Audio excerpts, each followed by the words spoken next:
Oi, gente!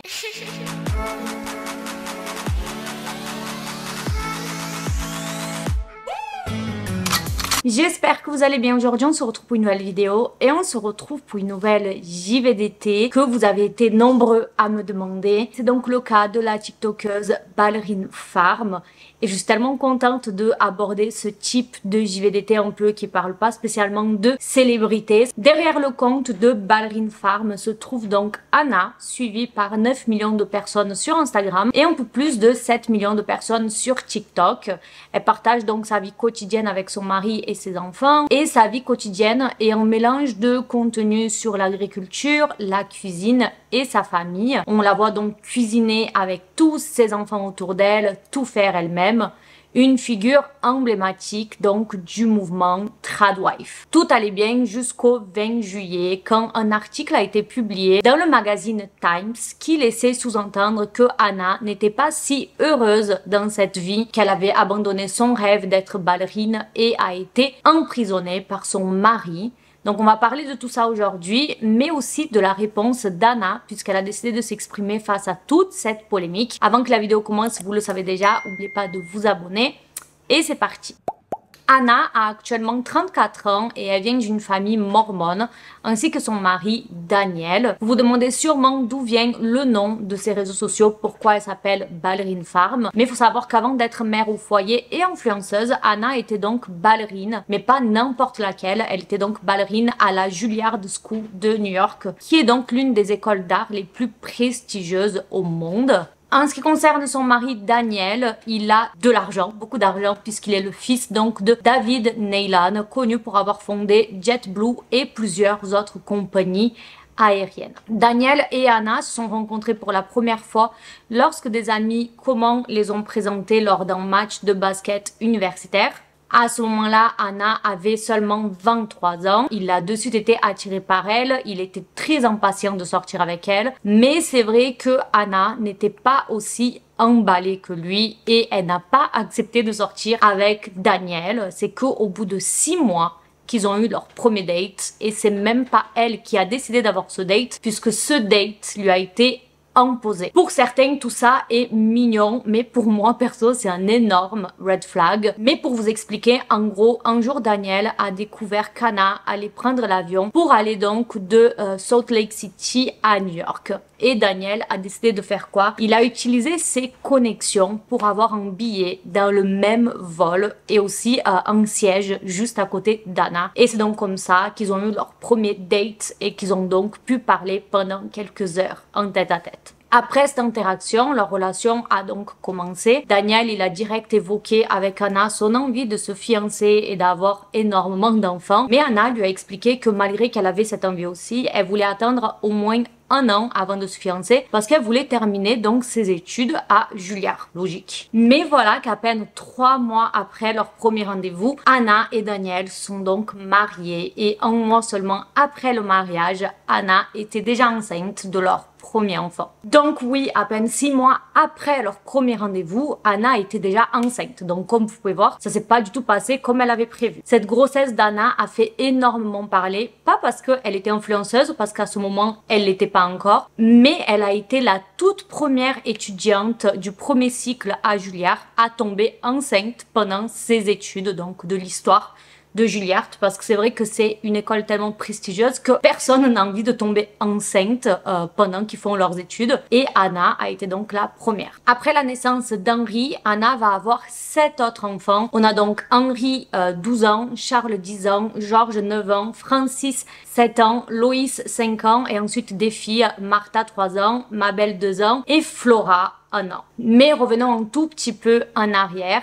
Après leur 2e ou 3e enfant, ils vont donc déménager dans cette énorme ferme dans l'Utah et Anna va se consacrer à sa vie de mère de famille. C'est donc là que leur compte Instagram va être créé, comme je vous ai dit, typique des tradwives. Les tradwives prônent un retour de la femme au sein du foyer. On la voit donc cuisiner avec ses propres légumes, faire son propre pain avec ses 8 enfants qui courent autour d'elle. Elle prône un mode de vie très simple et non ostentatoire. Retenez bien cette phrase parce que malgré le fait qu'elle prône ça, il y a des choses qui vont faire parler, comme le prix de son four. Mais voilà, son succès sur les réseaux sociaux a rapidement suscité de nombreux débats sur la maternité, sur le féminisme et la place de la femme dans le couple. Et ça plaît pas à tout le monde parce que c'est vrai que tout semble trop parfait, presque scénarisé pour certains. Les 8 enfants paraissaient toujours heureux, Anna semblait toujours gérer sans jamais faire preuve d'aucune difficulté. Bref, tout avait l'air facile et pour les gens dans la réalité, ça se passe pas comme ça. Et un autre sujet qui fait beaucoup parler, c'est le business que Anna a créé parce que c'est un peu contradictoire pour certains qu'elle vive cette vie très traditionnelle mormone mais qu'elle soit aussi une femme d'affaires qui a littéralement construit un empire autour de son nom, elle en tant que femme. Donc déjà avec le compte TikTok, avec le compte Instagram, mais aussi avec leur ferme. Le couple commercialise la viande, les produits laitiers ou encore des viennoiseries issues de leur exploitation. Donc ils ont vraiment créé tout un business autour de ça. Alors quelque chose que j'ai appris d'assez intéressant, c'est que par exemple elle a son compte TikTok, elle a son compte Instagram, donc elle a dû créer une société, tout comme moi j'ai une société,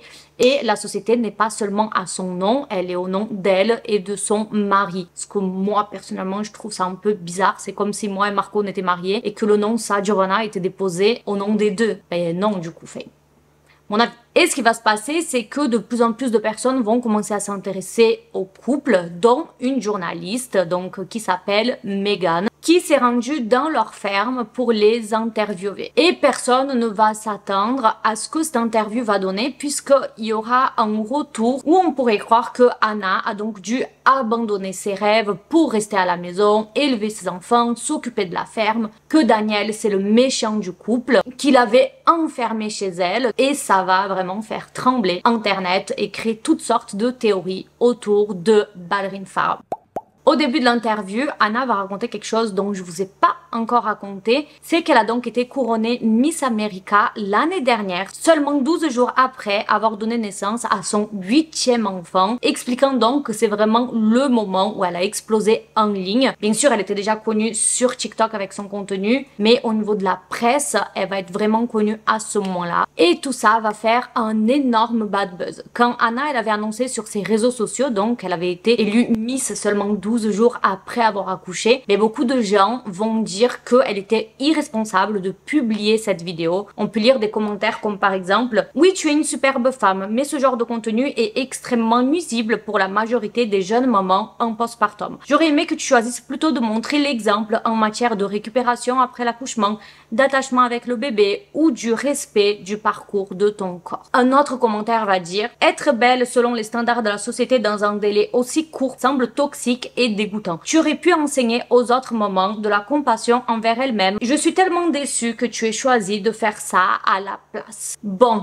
Moi, si je peux donner mon avis, je trouve que les gens, ils sont chiants parce que chacun partage ce qu'il veut. Il y a des dizaines de comptes qui montrent déjà ça, à quel point c'est dur le postpartum, la réalité de tout ça, au point qu'il y a tellement des contenus comme ça qui font que maintenant ça me terrifie de traverser une grossesse, d'accoucher parce que j'ai vu tellement de vidéos qui montrent l'aspect négatif et ça me terrifie alors que je ne suis même pas enceinte et que je ne prévois pas d'avoir de gosse pour l'instant. Donc des contenus comme ça, il y en a plein. Donc si elle a envie de partager ça, que elle a réussi à être mise au bout de 12 jours, ben laissez-la, si ça vous plaît pas, ben tracez votre chemin. Si elle se sentait capable, tant mieux pour elle. Elle a jamais dit que tout le monde devrait faire pareil qu'elle. Et j'en suis sûre que par exemple, si elle aurait fait l'inverse et qu'elle aurait arrêté de poster du contenu, ou si elle avait pris le temps de se rétablir et dire à quel point ça a été dur cette dernière grossesse, les gens auraient trouvé le moyen de pointer du doigt en disant « Ouais, toi, t'as pas le droit de te plaindre, t'as de l'argent, il y en a qui galèrent plus que toi, blablabla. Bla, bla. » Parce que les gens, ils ont toujours un truc à dire. Donc pour moi, si elle avait envie de partager le fait qu'en 12 jours, elle a accouché et elle était Miss, ben tant mieux pour elle. Mais revenons sur l'article avant que je commence à m'éparpiller et beaucoup trop donner mon avis. On va en savoir un peu plus sur Anna, sur sa vie, son adolescence, et Anna va donc révéler que sa vie actuelle,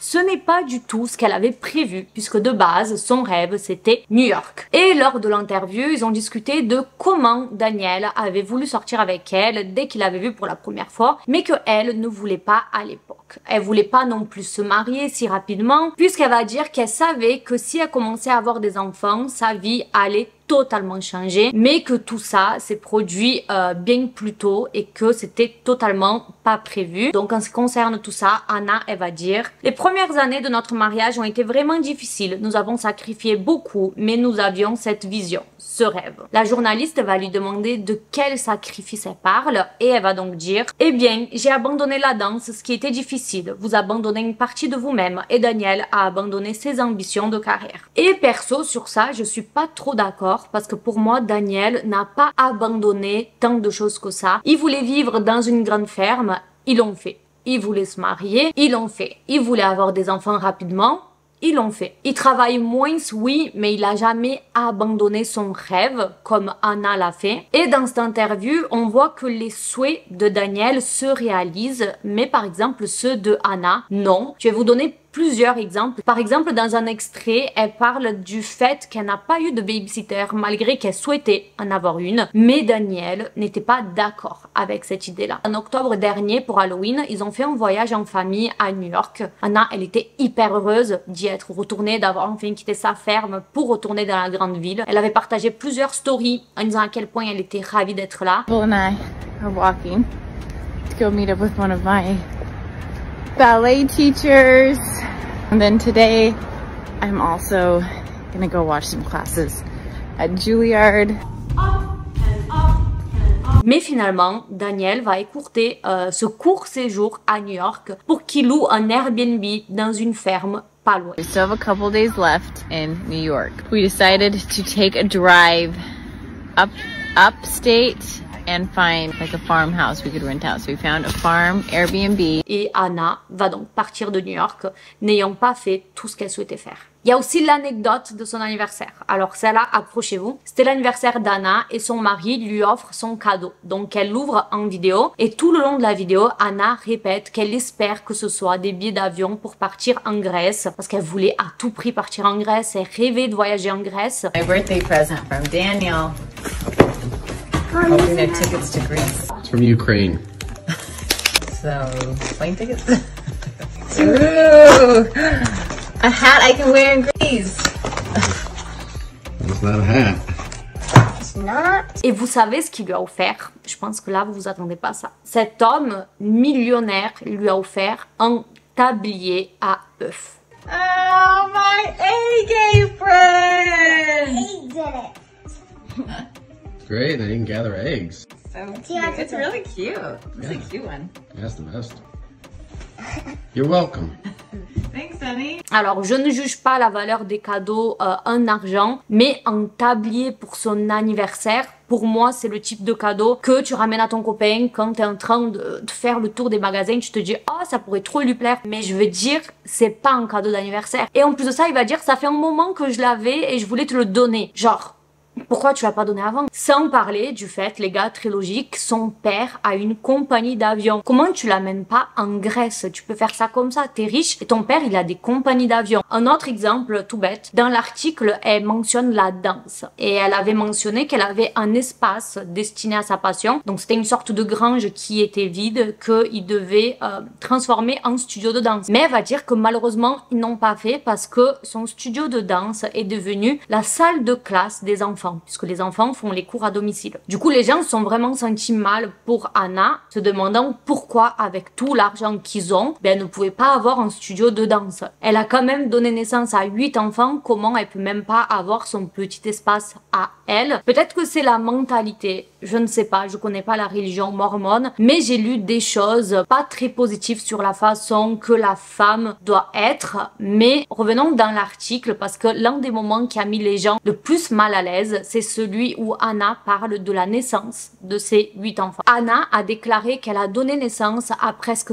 tous ses enfants à la maison, ce qui signifie que tous ses accouchements ont été non médicalisés et selon elle, elle a choisi d'avoir des accouchements non médicalisés. C'était donc son choix. Mais si on continue à lire l'interview, selon ce qui a été dit, il ne semble pas que Anna ait vraiment choisi elle-même d'avoir des accouchements sans péridurale à la maison, tout ça. Puisque pour la naissance de Martha, Anna était à l'hôpital car Martha était en retard de 2 semaines et elle dira dans l'interview, Martha devait peser 4,5 kg et Daniel n'était pas avec moi. C'était le jour d'expédition des boîtes de viande et il supervisait l'équipe. À ce moment-là, Daniel, qui était dans la pièce pendant l'interview, sort pour passer un appel téléphonique. Donc Anna continue en chuchotant, en disant « Alors j'ai pris une péridurale et c'était une expérience incroyable. » Megan, donc la journaliste, va dire que Daniel laissait très rarement Anna toute seule, qui surveillait tout ce qu'elle disait. Il finissait très souvent ses phrases en l'interrompant et que c'était très dur de parler juste avec elle, que Daniel était tout le temps là. Et tout ça a donc amené beaucoup de gens à penser que ce n'est pas Anna qui a choisi d'accoucher à la maison ou de ne pas avoir de péridurale, mais que c'est donc son mari qui lui a imposé ça, et ça devrait pas être à lui de choisir ça, puisque ce n'est pas lui qui accouche, ce n'est pas lui qui sait ce qui est le mieux ou moins douloureux pour sa femme. Ça devrait être à elle de choisir. Donc même si dans cet article, Anna ne dit pas explicitement « j'ai besoin d'aide, mon mari contrôle ma vie, blablabla », la façon dont l'article est rédigé donne l'impression qu'il y a quelque chose qui cloche.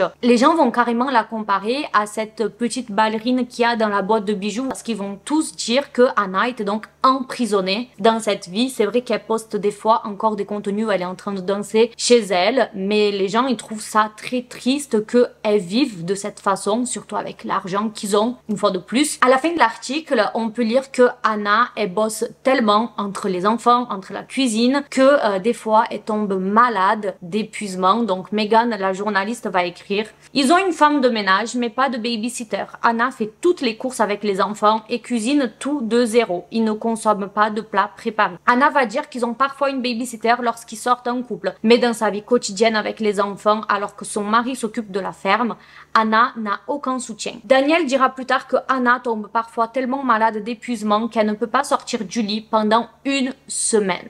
Je n'arrive pas à obtenir une réponse d'Anna sans être corrigée, interrompue ou qu'on réponde à sa place. Je pense que même sans avoir des enfants, on le sait que c'est compliqué d'être maman, que c'est épuisant, que ça demande beaucoup. Alors imaginez en avoir 8. Et maintenant imaginez que votre mec est millionnaire, que vous tombez malade de fatigue et que ce mec refuse quand même que vous ayez une babysitter ou une nounou à temps plein. De ce que j'ai lu dans la foi mormone, le rôle d'un mari n'est pas d'aider à élever les enfants, son travail est uniquement de subvenir aux besoins et d'être un leader, tandis que la mère est celle qui nourrit et s'occupe des enfants. Mais là on parle quand même de 8 enfants et on parle quand même de sa santé.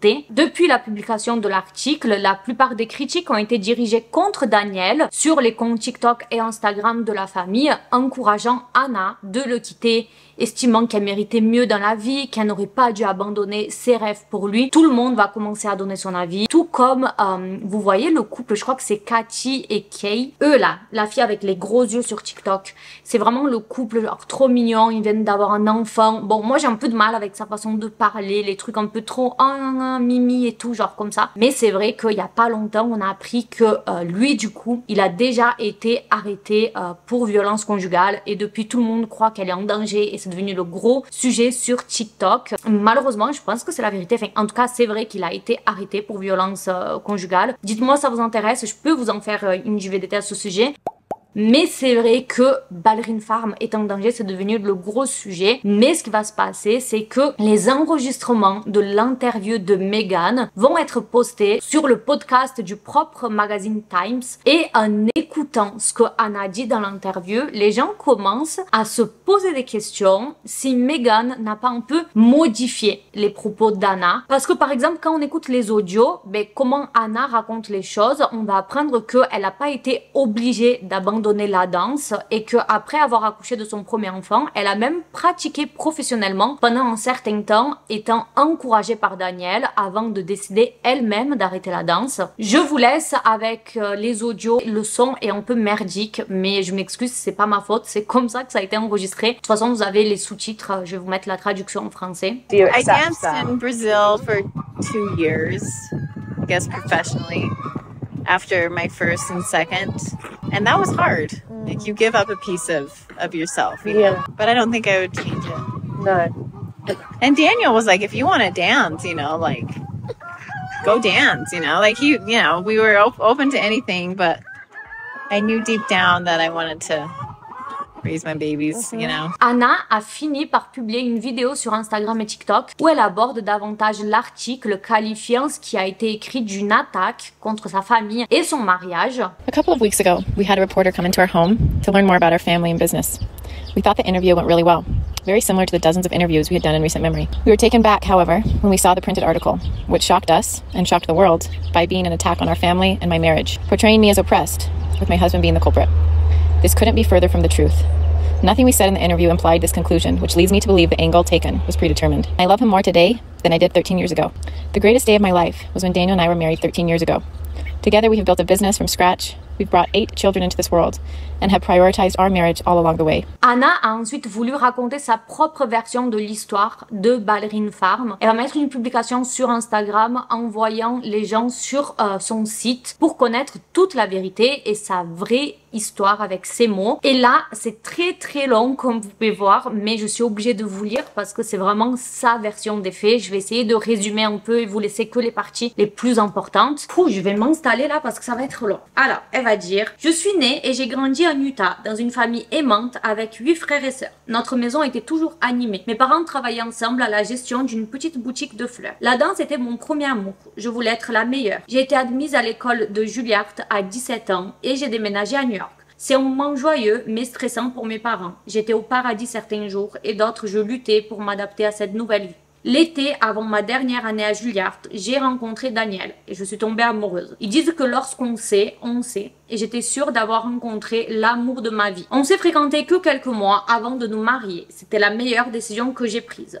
Lorsque nous nous sommes rencontrés, Daniel jouait au lacrosse universitaire et il a décidé de mettre fin à sa carrière sportive plus tôt et de déménager à New York pour me soutenir pendant que je terminais ma dernière année à Juilliard. Nous vivons en tant que jeunes mariés dans le nord de Manhattan. Pendant que nous sortions ensemble, nous avions discuté du moment où commençait une famille. Il n'y avait aucune hésitation de notre part. Nous venons tous les deux de grandes familles, de 9 enfants. Et nous voulions, nous aussi, avoir une grande famille. Donc nous avons laissé tout ça entre les mains de Dieu. Notre premier fils est né à Brooklyn, New York en mai 2012. Il avait une semaine lorsque je l'ai porté dans mes bras pour accepter mon diplôme. Je serai la première ballerine du premier cycle à être mère dans l'histoire de l'école. Il n'était pas un accident, nous étions prêts. La maternité était mon nouveau rêve. En tant que jeune famille, nous avons déménagé à São Paulo pour le travail. Bon, si je peux mettre sur pause...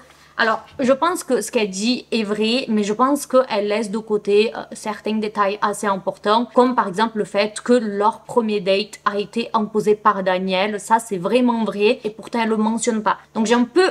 Voilà, c'est pas qu'il faut prendre avec des pincettes ce qu'elle dit. Je pense que c'est vrai, mais elle dit ce qu'elle a envie de dire. Il y a beaucoup de choses qu'elle mentionne pas, vous voyez. Mais ensuite, elle va raconter qu'ils ont décidé de déménager au Brésil. Donc, elle va dire: en tant que jeune famille, nous avons déménagé à São Paulo pour le travail. Daniel parle couramment le portugais et c'était une aventure que nous ne pouvions pas laisser passer. J'ai trouvé une compagnie de danse remarquable près de chez nous, au Brésil, et j'ai recommencé à danser. C'est à cette époque, dans ce beau pays, que nous avons commencé à découvrir notre amour pour l'agriculture et la nourriture. Nous avions passé 4 ans au Brésil et nous étions prêts à rentrer aux États-Unis. Nous sommes revenus en Utah et nous avons commencé à chercher une petite ferme à acheter. Quelques mois plus tard, nous l'avons trouvée et peu de temps après, nous avons acheté nos premiers cochons et j'ai créé le compte Instagram. C'est mon frère qui a trouvé l'idée du nom. Il m'a dit: Ballerine Farm, bien sûr. Je ne connais aucune ballerine qui fait de l'agriculture. C'est plutôt unique. C'est donc ce que nous avons fait. Nous l'avons appelé Ballerine Farm et nous avons commencé à poursuivre nos nouveaux rêves.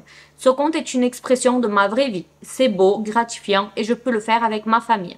Nous avons encore de nombreux rêves à réaliser et j'ai hâte de voir ce que l'avenir nous réserve. Avec amour, Anna. On va pas se mentir que quand on lit tout ça, il s'agit d'une histoire nettement différente de celle qui a été racontée dans l'article. Moi, franchement, je suis mitigée parce que si on écoute son histoire, oui, en soi, il n'y a rien de grave. Voilà, elle dit qu'elle a obtenu son diplôme, qu'elle a pu danser professionnellement au Brésil pendant 4 ans, étant soutenue par son mari, et que c'est donc elle qui a décidé de poursuivre son rôle de mère et son envie d'agrandir sa famille, d'avoir une grande famille. Mais comme je vous l'ai mentionné, je trouve quand même que elle a laissé de côté tous les détails qu'elle a voulu laisser de côté. On a déjà vu que quand elle était à New York, elle était hyper contente d'être là et Daniel il fait quoi? Tiens, on va aller dans une ferme parce que j'ai décidé d'aller dans une ferme. Il y a des choses qui me dérangent. Ça me dérange qu'il trouve ça normal que sa femme tombe malade d'épuisement et qu'il refuse une nounou parce qu'il estime qu'elle en a pas besoin. Ça me dérange que c'est lui qui a décidé qu'elle avait pas besoin d'une péridurale et que la seule fois qu'elle a fait une péridurale, c'est quand Daniel n'était pas là. Enfin, je veux dire, ça en dit beaucoup. Ça me dérange quand j'ai su comment leur premier date a été fait. C'est un peu crépi, contrôlateur. On dirait il a bloqué sa cible sur elle et il était prêt à tout pour l'avoir. Ça me dérange que la meuf rêvait d'un voyage en Grèce et qu'il lui a offert un tablier alors qu'il est riche et que son père a une compagnie d'avion. Hoping to tickets to Greece, so plane tickets. A hat I can wear in Greece. You're welcome. Ça me dérange qu'il a transformé son studio de danse en une salle de classe et qu'ils auraient pu construire un studio de danse et que ça n'a jamais été fait. Voilà, je pense pas qu'il est obligé à abandonner ses rêves et les emprisonner, comme beaucoup le disent. Mais ça me fait quand même de la peine parce qu'il faut pas oublier que même si elle a accepté cette vie parce que elle est quand même devenue maman et je pense que quand tu deviens mère, la première chose à laquelle tu penses c'est au bien de tes enfants. Ben, il faut pas oublier qu'elle a laissé une vie qui était sa vie de rêve derrière elle et j'ai l'impression qu'il l'estime pas à sa valeur, je sais pas, elle lui a tout donné et lui en retour, ben il l'amène même pas en Grèce quoi, enfin je sais pas. Bref, j'ai hâte d'en savoir ce que vous en pensez dans les commentaires. Je pense que ça va être hyper intéressant d'avoir l'avis de chacun. Je vous laisse 2 autres vidéos sur l'écran. Je fais plein de bisous. Bisous, ciao.